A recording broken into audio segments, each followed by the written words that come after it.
We're delighted now to be joined on the Sport and Limerick weekly soccer podcast by our usual contributors and analysts, Noel O'Connor and Jason O'Connor. Noel, we'll start with yourself this evening. We'll look back now at the Cove Ramblers game from last Friday night. The draw between Limerick or Treaty and Cove. Obviously, it was funny because, you know, if you were to say at the start of the season, the team be sitting there with 5 points out of 9, unbeaten, 1 goal conceded, you would have been very happy. But there was a lot of frustration in the Markets Field after that game last week, because Cove were certainly there for the taking, and with the chances created, even with 10 men, you would have thought that the Treaty could have got the 3 points. Yeah, I think there's no doubt. There must be massive disappointment. I thought even with 10 men, Treaty played excellently. They made all the chances. And I could see Tommy's frustration after the game. They certainly left 2 points behind them. I thought so far, Cove were by far the poorest team that we have seen Treaty play. And I know they were cribbling and crying a little bit about the referee, but they certainly had their own chances as well to win the game, which they failed to have taken. But I think they would, if they'd won the game, they were certainly full value for that win.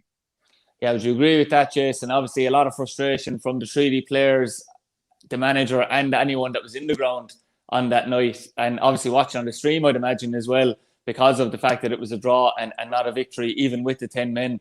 Like we said, it was probably a massive frustration. It was, Adrian. Look, frustration is the best, I suppose, word for it. But in the cold light of day, Tommy will sit back, he'll look at the performance, and he'll be very pleased. Obviously frustrated with Charlie Fleming and his stupidity, because that's, I suppose, the best description for it. You spoke about chances created, but it's that sending off on 30 minutes, really, that kibosh Treaty's chances of all 3 points.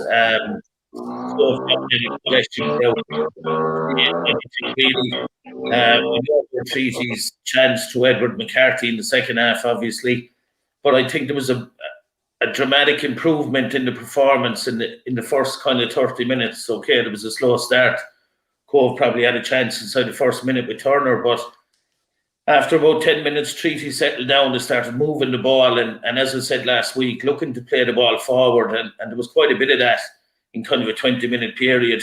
A lot of it coming through Sean McSweeney, and I spoke about midfield players playing forward, and Sean did that at every opportunity last week. They will be frustrated, but they'll be happy with the performance and happy in the knowledge that they're a better side than Cove, and they should have got to 3 points. Yeah, Noel, I always remember you had a player when you were involved with Limerick FC who almost became infamous, and he was very self-destructive, and Tomas McGauley from Dublin. He used to get sent off fairly regularly, which would have frustrated you, or do remember. But in this case, I suppose you can't blame individuals. This is across the board. You have this problem occurring where you've got 3 players sent off in the first 3 games, a real unwanted record, I can imagine. But Tommy waxed lyrical about keeping 11 men on the field before the Cove game, and arguably the Charlie Fleming red card was definitely the worst of the 3, which would have made Tommy irate, and the management team and his own teammates irate as well. I think there's no doubt about that. I mean, and Tommy also spoke about, other teams with players going down easily and looking for frees and all that. And I suppose that's exactly what Charlie Fleming himself was doing. He did. It was initially a bit of simulation, which gave the yellow card, and then his poor reaction, putting his hand up to the opposition that got him the red. And it probably goes back to what we said earlier in the year. He was talking about not getting a fair chance with Cork and possibly Cove as well. And you just wonder, was he a bit overwound up in terms of this game, instead of just focusing on his performance, which is what we said before. It shouldn't matter who you're playing. You need to be up for every single game, and certainly you need to keep your discipline. Yeah, it's frustration as well, Jason. It's frustrating, because you're looking at it now and you're saying, will Treaty now become a target, obviously, for not only referees, where, you've got a reputation now of having players sent off. It might be easy for a referee to take a disliking to you, and also opposition players to wind you up as well, you know, and that's another thing that Tommy won't want to creep in is other teams and referees taking that disliking too. Yeah, Tommy kind of was a bit critical of the referee afterwards, but we got to understand, Adrian, that referees are human beings, and if you're making their life difficult and you're giving them a difficult evening, then they're not going to give you the 50-50 decisions when they come about, and that's something that Treaty have to be kind of, I suppose, sure about going forward. They have to understand that Noel made the point last week, the referees talk, and it's out there now, I suppose, in social media and the public domain, obviously, that 3 red cards in the first 3 games. So referees talk, and as I said, they like a handy evening, and if they think it's going to be Treaty that's going to give them a difficult evening, or last Friday, sending off after 30 minutes, and the referee is saying, am I going to be putting up with this for the next 45 minutes, then I'm not going to give them a fair shake. And that's the reality of it. You know, Tommy referenced opposition teams going down too easily and stuff like that. But look, that's part of the modern game. That's not new. Treaty have to be disciplined. They have to be more, I suppose, professional in their approach. We're all for this siege mentality and defending and being a unit and being tough, but there's a discipline that has to be added to that, and at the moment that's missing. Yeah, it seems to be the case for sure. Noel, as Jason alluded to, Tommy was very critical of the referee, Declan Tolan. He wasn't the only one. Jack Lynch, the captain, was also quite critical. As it turned out, I was speaking to Mark Ludden last night, and at the time it looked in real time that he might have been able to be awarded a penalty. He said it definitely wasn't a penalty himself. He admitted yesterday evening, and obviously the Ty Groin incident where, you know, Treaty felt that there was no consistency from the referee in the fact that he had given a decision to Sean Barron in goals, you know, for a foul, and then they felt that Ty Groin was impeded. But to be fair, in my own opinion anyway, Noel, it seems to be that goalkeepers get away with murder a lot, and there's very little physical activity. I don't know if you agree with that, but it just feels like maybe I think that might have been a soft one if it was given in Treaty's favour, to be honest. Yeah, I'd have to agree with you, and it's always been the case that the keeper always gets the benefit of the doubt. If you touch the keeper at all, it's nearly guaranteed to be a free out, and that's the way it's always been. And just back to Jason's point as well, I think it's important, like if your bench has the kind of mindset every week that, you know, you're going to roar and ball at every decision that you think goes against you, or think that's how you'll influence the referee. I think, you know, and you talk about the modern game, it's not only the players have changed, but the referees have as well. And there was a time before where, you know, if you were barking at a referee, he'd have a go back at you and tell you to shut up, and that'd be the end of it. But nowadays, you know, they are quite sensitive, I'd say. And, you know, if you're going to shout for every decision, you'll probably end up with none. And you're probably better off just to keep a cool head for a long time. And when there is a big decision to be made, maybe that's the time to put the pressure on, and hopefully it goes your way. But, you know, it's important that they don't go down that route of saying, you know, we were robbed by the referee, or we didn't get a fair shake, or whatever, like, because, you know, and we would have heard this before, like, overall in a season, you will get some decisions that will go your way. I'm sure Treaty will get a soft penalty before the end of the season, and there'll be no one saying in Treaty, oh, it was a very soft penalty, we shouldn't have really got it. Yeah, that certainly will be the case, you'd imagine. Jason, we mentioned, obviously, you know, they've conceded just 1 goal in 3 games. That's brilliant, as you said, and all that. But you also mentioned, you know, there was a lot more attacking intent, which was important as well. And as we mentioned before the season, Sean McSweeney, as we mentioned, will obviously be vital. Scored a great goal on the night, capitalising on Darren Murphy's mistake. Great setup by Joel Kustrain as well. So, you know, that was a real positive to take from that night as well. It was, Adrian. Look, I suppose from a centre forward's point of view, I was watching Kieran Hanlon's position as Sean McSweeney's ball came across the goal. And before Darren Murphy turned it into his net, Kieran Hanlon was positioned right behind him, waiting for a tap in, and that was something I was hopeful for. I'm hopeful that Kieran will get off the mark pretty quickly, because it'll do wonders for his confidence, and he's working really hard on his fitness side of things. He's working really hard for the team when the ball comes up to him, and he deserves a goal. And that was something that I just picked up on, I suppose, the other night when I was watching it. We spoke about McSweeney. He makes such a difference, and I alluded to it there earlier about playing forward all the time. And keep an eye on that Friday night. He looks to play forward at every opportunity, and possibly when we get Dean George and Conor Melody into the team with a bit more mobility in front of him, that we might be able to see even more assists coming from Sean. But on your point about the referee, just finally, I suppose, and the Tyg Ryan incident, you know, and I'd agree with Noel, we don't want to be going down the road of criticising refs and looking for every decision. Personally, I didn't think it was a free out. You're allowed challenge the goalkeeper. The punch didn't clear the box.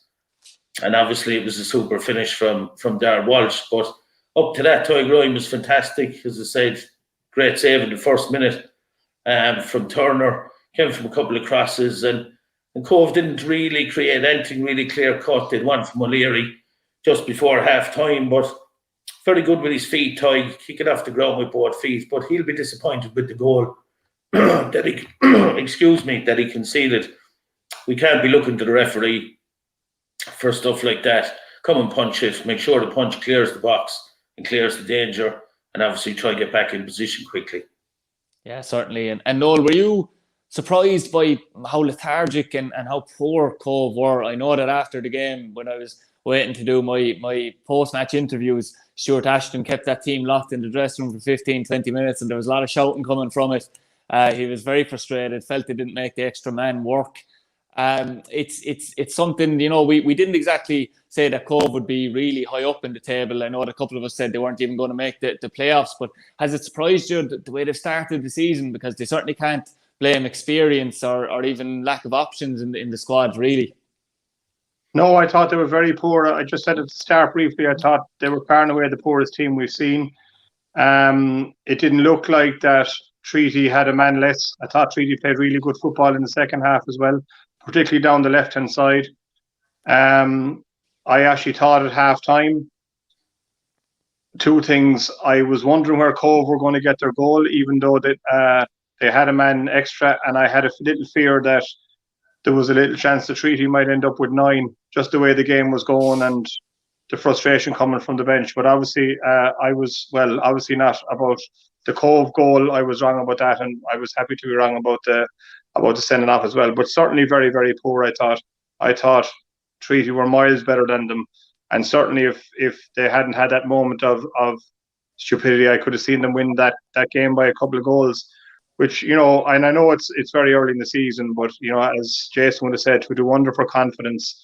You know, Kieran Hanlon might have even knocked in one, you know, the third one maybe. And, you know, all those games, every goal is massive in this league. Every point is massive in this league. And you certainly would be frustrated because they've certainly left 2 points behind them, which, you know, later on in the season, they might regret not having them. Yeah, speaking of confidence, Jason, there was one agonising moment in the second half. You were talking about confidence for Kieran Hanlon scoring. It would have done Ed McCarthy's confidence a lot of good, but he would have taken a tiny bit of a battering, I suppose, afterwards, his confidence when he missed that chance in front of goal. Now, don't get me wrong, I know Darrell Walsh did well to intervene, but you got to bundle that ball over the line after Mark Ludden's long busting run and the keeper not even in the goal. It was absolutely agonising, wasn't it? It was, Adrian, and you rightly said the keeper wasn't in the goal, and that was down to Edward, because as the ball came in, his first touch was exquisite. It took him past the goalkeeper and nearly in to the 6-yard line. Unfortunately for him, the ball got caught under his feet. Look, and he's a young player, maybe someone with a bit of experience. Look, could have just somehow shuffled it in or got it over the line, but great interception by Darrell Walsh, I suppose, and a good evening for him when you factor in the goal as well. You were saying they're disappointed in Cove, and I certainly was myself. I was one that tipped them for the playoffs and to be up and around that. But I was disappointed in their approach, Adrian. They just seemed to push bodies forward in the second half. You know, they had 2 strikers, they had 2 wingers. And what they did in effect was kill the space. They had nowhere to play into. Treaty just dropped right in with their back 4. They held their shape in front of that as well. And there was no space for Cove to create, and they didn't really even look like scoring. So I suppose that makes it even more heartbreaking for Edward. Would have been great for him to get off the mark, but I thought he done really well when he came on, used the ball very well, and he's grown into the side. Yeah, it actually is very positive to see a young player, you know, work so hard and really have pride in the jersey, Jason. I will agree with you on that one. Noel, face a big game tomorrow evening. Galway United in Eamon DC Park. Galway, it's fair to say, have had a very frustrating start to the season. Now we can get on to the decision to award them 3 points for the Cabinteely game in a while, and we will do. But they haven't won on the field yet. Obviously, suffered a disappointing result against that Athlone, 3-1 defeat. 0-0 frustrating night from against a 10-man Shelburne for the majority of the game on the first night. What do you think that John Caulfield will persist with the 3-5-2 system that he has employed for the start of the season?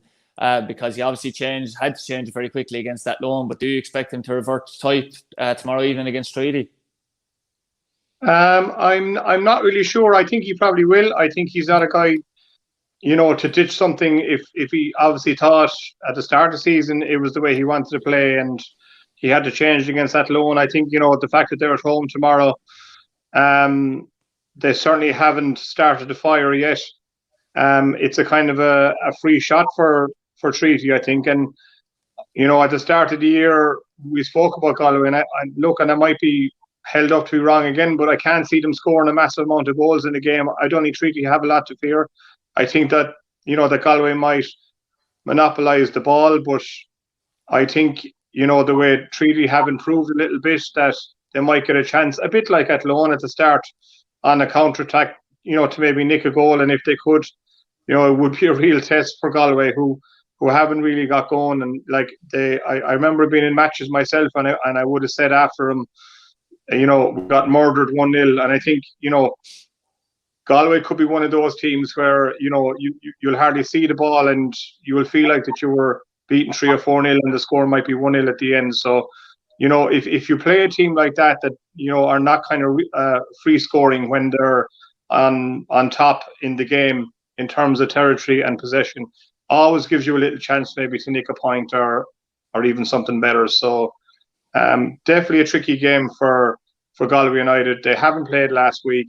As you said, they've been awarded the points, but it's still an advantage to Treaty on a bit of a better run, if you like, with the draw last week and disappointed with the draw and another 90 minutes under their belts and going up the road as underdogs and nothing to lose. So, it's really, really hard to predict what way this game will go.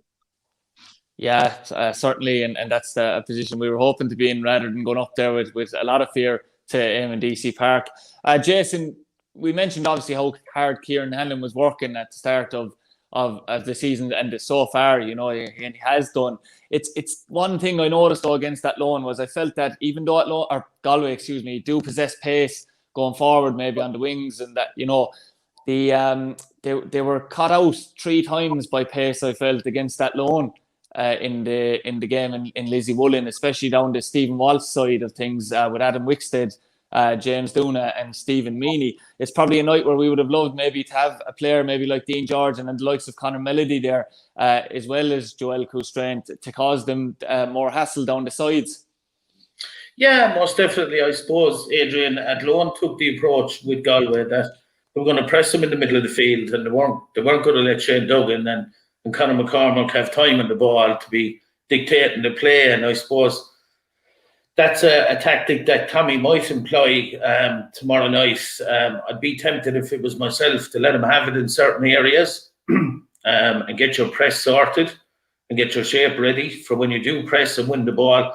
And as you rightly said, and we touched on it last week, it's when we win the ball, where are we going with it from there? You'd expect to see, I suppose, Clyde O'Connell back in the middle tomorrow night after suspension, and that's only because Charlie Fleming is out and Jack will go back to right full. I suppose we'll have Matt Keane on the wing, and while he's out of position still, he's been doing really, really well, but he's not going to run anybody. That's a certainty. I suppose that pace that you're talking about, or exposing maybe Stephen Walsh on that side of Galway's defence, might be Joel Coustrain's responsibility, really, because he's the only one that we expect to start with kind of a bit of pace about him. But there's nothing stopping Sean McSweeney doing a third man run, I suppose, when Kieran holds up the ball. But that would be my approach. Get in among Shane Duggan and McCormack in the middle of the park. Let them have it at the back if they want to play around with it back there. When they come to the middle of the park, press hard, win the ball, and then you're looking for Joel, Sean McSweeney and Kieran Hanlon. Yeah, Noel, do you expect that to be the approach in midfield? Because it's a funny one. I've often seen nights, obviously, when Shane Duggan was captain and midfielder for Limerick FC, where, you know, teams set back very deep and Duggan struggled maybe to orchestrate things from that position. And do you expect with a tight pitch in AMDC Park that Treaty will employ the same type of approach that they did against Bray maybe a couple of weeks ago? I think they will. I think the game will dictate that. I think they will play deep. I don't expect them to play high like it. I mean, obviously, it's been successful for them so far. You know, they haven't been hugely adventurous, which is fair enough. And having watched the first game, the Galway Shelburne game, even with all the possession that McCormack and Duggan had in that game, and we watched it, you know, they didn't really get a chance to create a whole lot because Shelburne had sat in, if you like, with the 10 men. And I'm sure the Treaty with the 11 and wanting Palateb would probably do the same and try to frustrate them.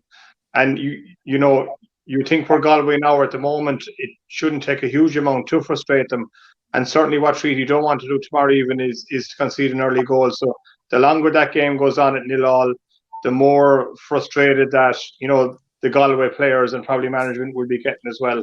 And it'll be another night for certainly that resilience that Treaty have shown really, really well. But if they can just add that bit of discipline on top of that and make sure that they do hold on to the 11 players, you know, there's certainly no reason why they can't create a bit of surprise by getting at least a draw, if not more.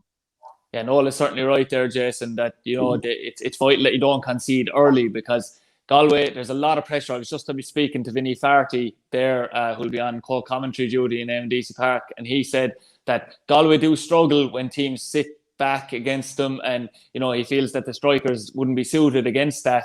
They obviously haven't set the world alight, and we did highlight, and I mentioned that to him, we did highlight that, you know, the likes of Pádraig Cunningham and Rory Keaton aren't standout names if you're struggling to see where the goals come from. So it's important the likes of Anto O'Donnell, Sean Gearns, Mark Walsh do what they've been doing since the start of the season, and as you said, get in amongst it and make it a really uncomfortable night now for Galway. Oh, definitely, and I suppose I was looking at Mark Walsh the other night, or last week I should say, against Cove, and the 50-50 tackle that he put in, it was blatant for everyone to see, I suppose, in the middle of the park with Stephen O'Leary, and it led to O'Leary going off injured. And I was kind of smiling to myself for how Noel's comment last week about the game not being so much of a battle anymore. But if you look at Anto O'Donnell and you look at Sean Gearns, you look at Mark Walsh, you look at Matt Keane, you look at Jack Lynch, you look at Mark Ludden, so far this season, they've been looking to make every game a battle, and that's going to be the case again tomorrow night. You got to upset people like Shane Duggan, Conor McCormack, let them live off reputations. If they're going to have a reputation, force them to deliver on the pitch.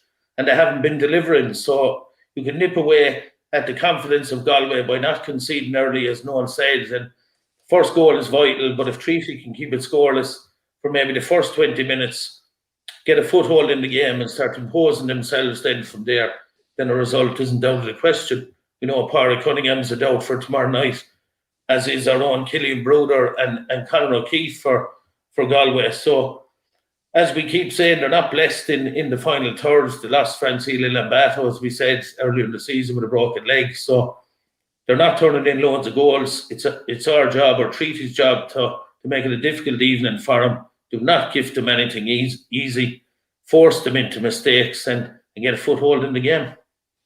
Yeah, you'd hope, obviously, Noel, there's obviously a tiny bit of spice to the game. I know Jason said that obviously Killian Browder is a doubt and he has had his injury troubles at Galway. We know that Shane Duggan will be playing there, two ex-Limerick FC players. I know it's a different club, but, you know, there's a lot of similarities to the two in terms of supporters, etc. You also have Jack Lynch and Mark Ludden going back to him in DC Park, particularly Mark Ludden, Galway native, and has obviously played there for years. I suppose a word on Ludden again. He was the oldest player in the team last week, but he was making a lot of forward runs even with the 10 men. And it's hard to affect the game from left back, but he's certainly been driving the team on like we hoped he would in the opening 3 games, and hopefully that continues and in the game tomorrow night. Not. Yeah, listen, I think he's been outstanding. He's certainly been the outstanding player for me. He really badly wanted to win that game last week. He took it by the scruff of the neck, particularly the last 10 or 15 minutes where you know, there'd probably be a little bit of you saying, geez, you know, we've only 10 men and we have a point, we don't want to lose it, and you'd be nearly saying, you know, for your full back to stay at home. But, you know, I think he sensed it. He sensed that Treaty were better. He sensed they had a chance. He set up a couple of great chances. And I think in the right way, he'll be up for the game tomorrow night.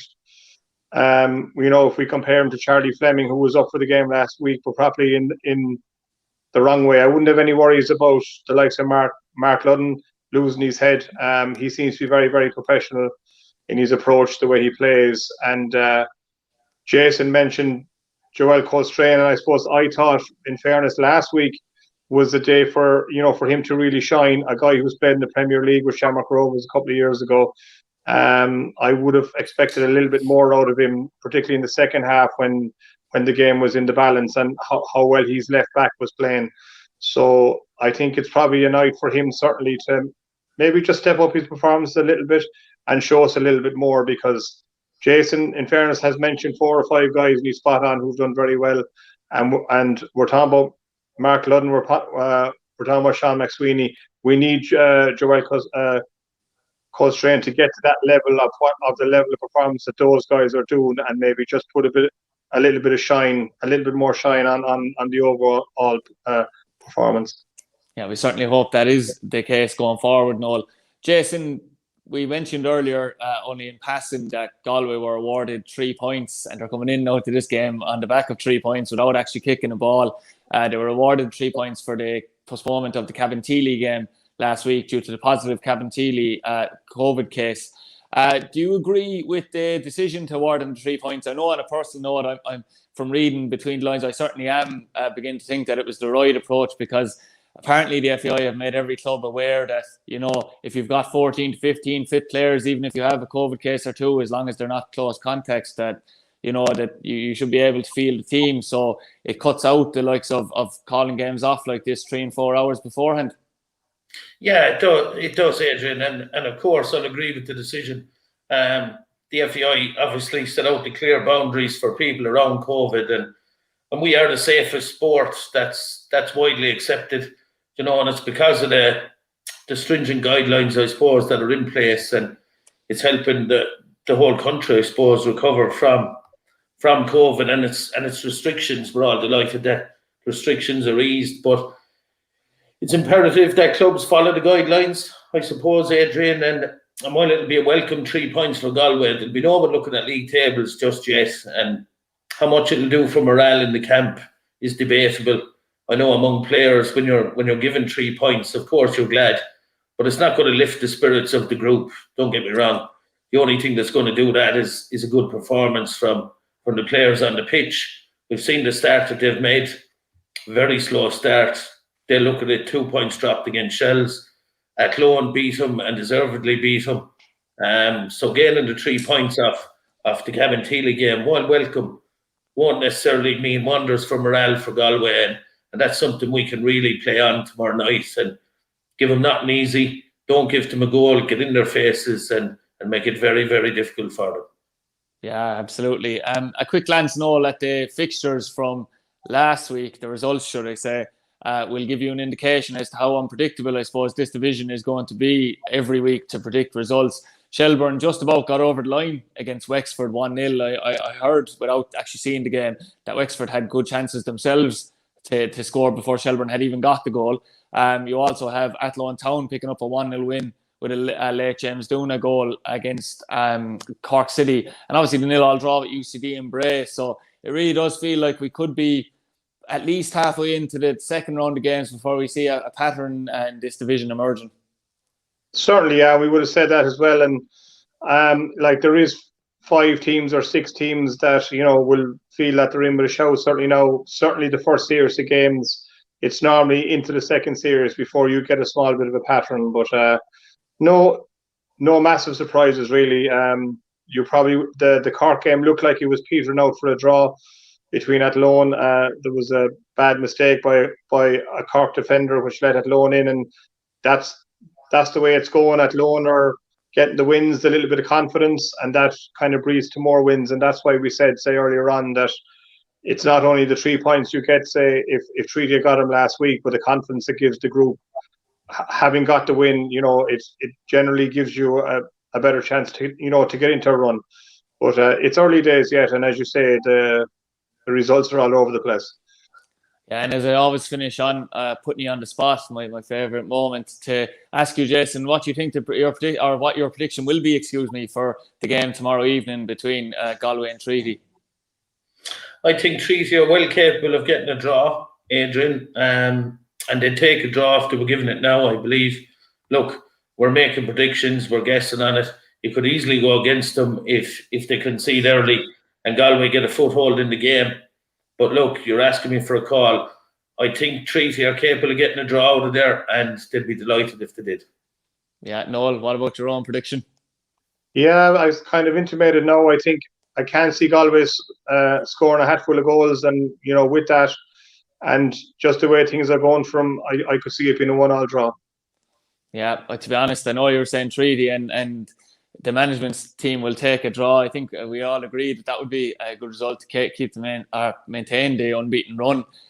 So once again, thanks very much to Jason and Noel for joining us this evening on the Sporting Limerick Soccer Podcast. Great insight as always. And also, I'd like to say that we have an interview that was pre-recorded with Vinny Farty that will be up on the page also as well to preview the game tomorrow night. And he actually talks about his own career as well with various League One clubs, including that helter-skelter season with Limerick FC in 2015. So after this video, if you want to tune in and look at that in 5 or 10 minutes' time, that's also great. But thanks very much for joining us, lads. Cheers, Adrian. Cheers, Noel. Thank you, Adrian. Thanks, Jess.